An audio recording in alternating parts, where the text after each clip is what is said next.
Ni ripoti za AyoTV na millardayo.com kutokea hapa katika manispaa Kigoma Ujiji hapa Ujiji. Na kubwa zaidi ambacho kinaendelea hapa ni vijana wa bodaboda ambapo wamekuja hapa kwa ajili ya maziko, na kubwa ambalo limefanyika ni wametokea nyumbani wakipiga magoti wakiusindikiza mwili huu kwa ajili ya mazishi katika eneo hili la Ujiji.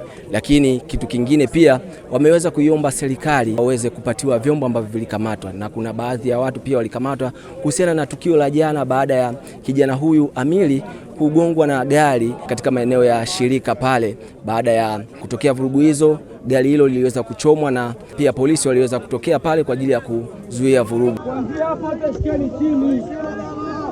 Yaani kuanzia hapo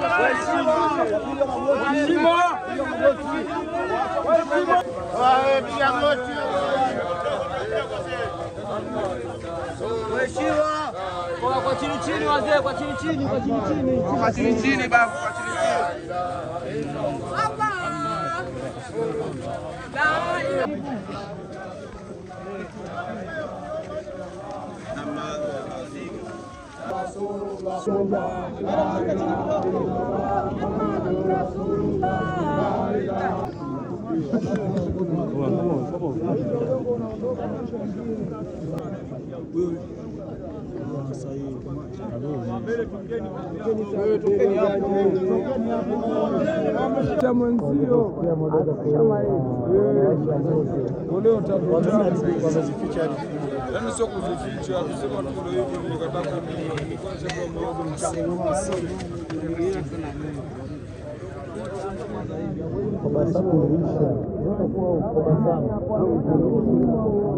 Hapo limepinda hapo. Hapo Hapo liko nje. Unaona kama unaweka nje hapo. Hapo unaenda nje kabisa. Hapo tuko nje kabisa. Shikilia kwanza.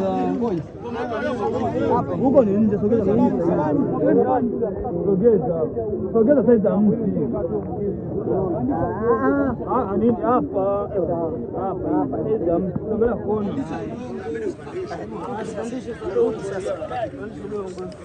Mtajaje kusogeza nyuma sana mjomba. Ona hapo umepindisha kidogo hapo. Ngoja. Amepinda. Angalia ni miti ndio ipo kwenye kona.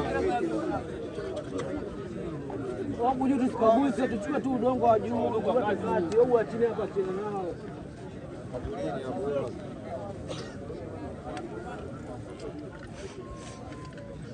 Hapa. Kwenye kichwa kule. Kule kulia kule. Hapo hapo. Mama kulia kwenye kichwa pale. Na pia naiomba serikali kuhusu ndugu zetu waliokamatwa na vyombo. Hivyo vyombo wengine wanategemea kulisha familia zao, wanauguza wazazi wao, wengine wanawake, wajawazito wanategemea kazi hizo hizo. Tunaomba serikali iangalie hizo pikipiki zirudi kwa vijana. Kwenye msafara wa mamba kenge hawakosi, ila sisi tulikuwa pale kama ndugu na tulikuwa pamoja na askari, tulikuwa tunaulinda mwili usidhurike kwa chochote, kwa lolote. Mimi ninachoomba ni hicho tu, serikali tusaidie vyombo vyetu na watu waliokamatwa watoke. Tunaomba, kuna 2, 3, 4, 5 ambao walikuwa karibu na marehemu kipindi amepata ajali, wamekamatwa, wako utuo mpaka tunavyoongea sasa hivi, mpaka tunamstiri ndugu yetu, wenyewe hajahusika katika hilo swala la kumstiri. Inatuuma kama wananchi kwa kuona ndugu yetu kapatwa na tatizo, alafu hatujashirikiana wote kwa ujumla kwenda kumstiri, tumemstiri watu baadhi.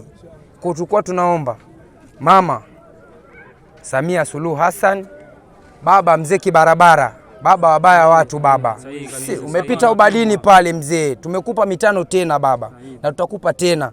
Aloko kwamba tunachotaka sisi, tunaomba tutaki sasa, tunaomba kama jeshi la polisi, vyombo vya habari, somba, tunaomba kuhusiana na hili swala lilotokea, yani tunaomba, tuko chini ya miguu yenu sasa. Wale walikuwepo ndani, vyombo vya habari, askari, nani, mtusaidie watoke. Jeshi la polisi tunaliomba watusaidie sana ya swala. Hao jamaa babalani wanatutesa sana. Na hivi vyombo ambavyo viko ndani watusaidie vitoke. Mimi naitwa Dreams TZA wa Ayo TV kutokea Kigoma.